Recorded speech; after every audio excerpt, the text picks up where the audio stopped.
Selamat berjumpa kembali dalam layanan audio Sahabat Seperjalanan. Hari ini adalah hari Rabu 21 Mei 2025. Tema renungan saat teduh kita dengan judul Memiliki Pikiran Kristus. Firman Tuhan terambil dalam 1 Korintus 2 ayat 14 sampai dengan ke-16.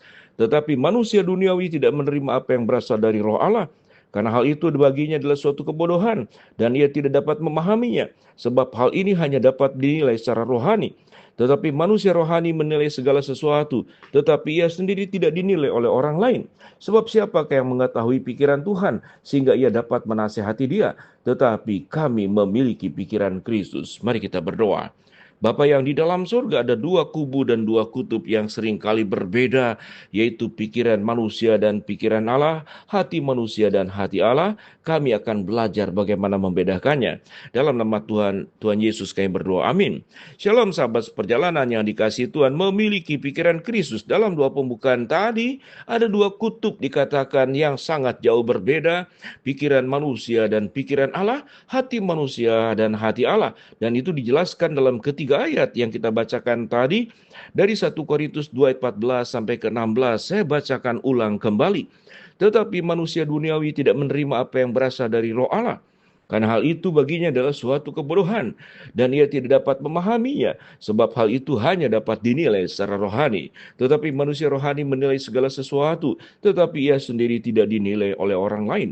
Sebab siapakah yang mengetahui pikiran Tuhan, sehingga ia dapat menasihati dia? Tetapi kami memiliki pikiran Kristus. Sahabat seperjalanan, suatu kita membaca ayat ini secara seksama, secara sabar, kemudian sambil berdoa, Tuhan, Engkau sedang berbicara apa dari ketiga ayat yang sedang kami pelajari ini? Mari kita simak ayat 14 dikatakan, tetapi manusia duniawi tidak bisa menerima yang berasal dari Roh Allah. Kalimat ini jelas sekali karena manusia duniawi akan berpikir secara duniawi dan dia tidak akan bisa menerima yang berasal dari Roh Allah. Lalu kita belajar apa bedanya sebetulnya sesuatu yang sifatnya duniawi dan sifatnya itu surgawi. Kalau kita bikin yang namanya kebalikannya. Duniawi itu kita boleh katakan itu adalah keberdosaan.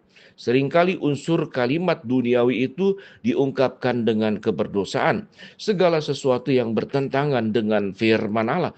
Dan kalau kita boleh katakan apa yang terdapat dalam 10 hukum Tuhan dalam Keluaran ke-20, tatkala seseorang melakukan pembunuhan, maka dia sedang melakukan tindakan dunia. Pada duniawi, pada saat dia melakukan berdusta, berbohong, berkhianat, maka dia sedang melakukan tindakan duniawi. Sewaktu dia tidak menghormati orang tua, maka dia sedang melakukan tindakan duniawi. Pada saat orang tidak menghargai hari Sabat, tidak mau beribadah, dan itu dianggap sebagai sebuah perilaku dan budaya kuno, zaman sekarang masih percaya kepada Tuhan, maka itu adalah manusia duniawi. Pemazmur berkata, orang bebal berkata dalam hatinya, tidak ada Allah. Maka dia akan memakai standar-standar duniawi. Dia tidak akan punya hati bagaimana memahami tentang pikirannya Allah dan hatinya Allah. Kalimat berikut, karena hal itu baginya adalah suatu kebodohan. Dan ia tidak dapat memahami sebab hal ini hanya dapat dinilai secara rohani. Jadi ada sebuah penilaian berbeda. Semua hal-hal yang bersifat rohani bagi mereka yang duniawi dianggap Alkitab mengatakan suatu kebodohan. Zaman sekarang masih memikirkan tentang rohani. Zaman sekarang yang penting adalah uang, kesuksesan, keberhasilan, agama, iman, yang namanya firman Tuhan tidak akan bisa meningkatkan kehidupan kita menjadi semakin baik secara finansial, secara fasilitas, secara kemajuan, kesuksesan. Maka manusia duniawi akan berpikir seperti demikian, dia akan sulit memahami bagaimana dengan cara-cara yang disebut dengan cara-cara rohani. Cara-cara rohani sesungguhnya akan mudah diungkapkan kepada orang-orang yang hidup dalam cara berpikir duniawi.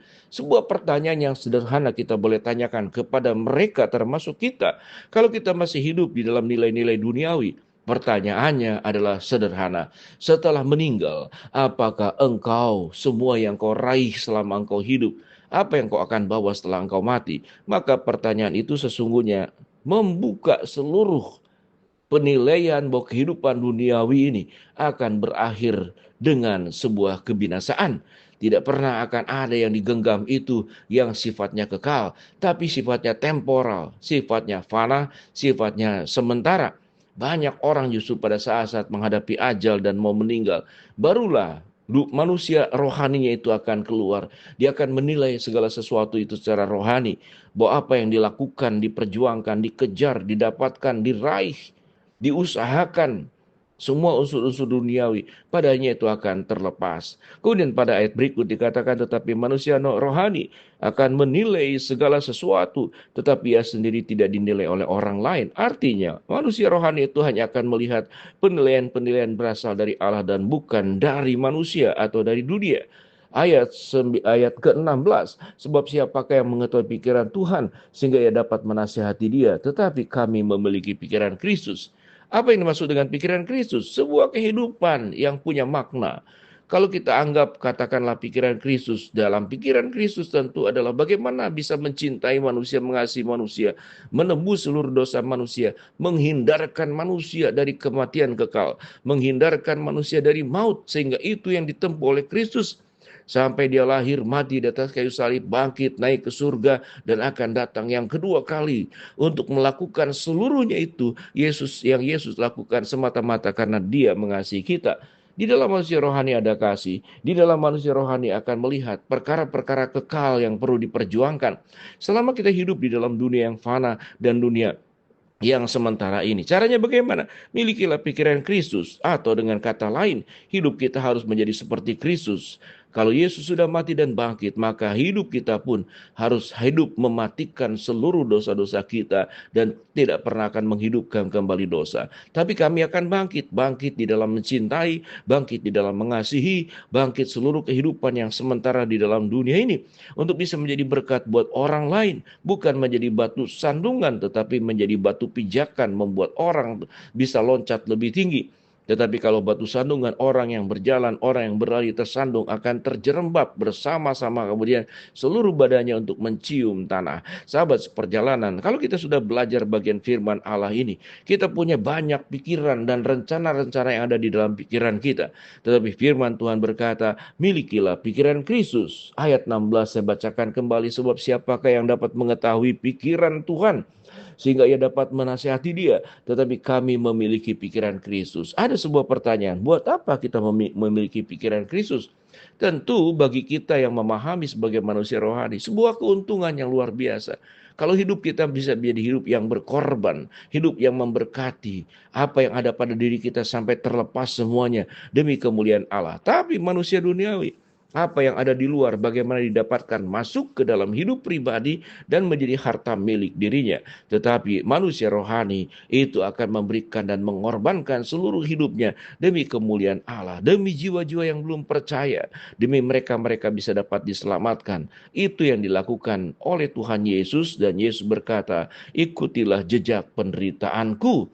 Sebuah kehidupan yang indah adalah sewaktu kita mau menderita untuk kebenaran, menderita untuk menyatakan kasih dan kemuliaan Allah yang dinyatakan lewat hidup kita. Tapi manusia duniawi mengejar semuanya berpusat kepada diri sendiri. Bagaimana hidup bahagia, bagaimana hidup itu senang, bagaimana hidup sukses, semua temanya tentang diri sendiri dan diri sendiri. Mari kita belajar untuk memiliki pikiran Kristus, hati Kristus, dan hidup Kristus yang sudah diteladankan. Itu menjadi bagian yang kita lakukan juga. Mari kita berdoa. Bapa dalam surga, hamba berdoa buat sahabat seperjalanan yang sakit, Tuhan jamah sembuhkan. Sahabat seperjalanan yang sedang menghadapi masalah, Tuhan bukakan jalan. Sahabat seperjalanan yang sedang berdoa mengharapkan sesuatu, Tuhan kabulkan dengan cara dan waktu Tuhan yang terbaik. Dalam nama Tuhan Yesus kami berdoa. Amin.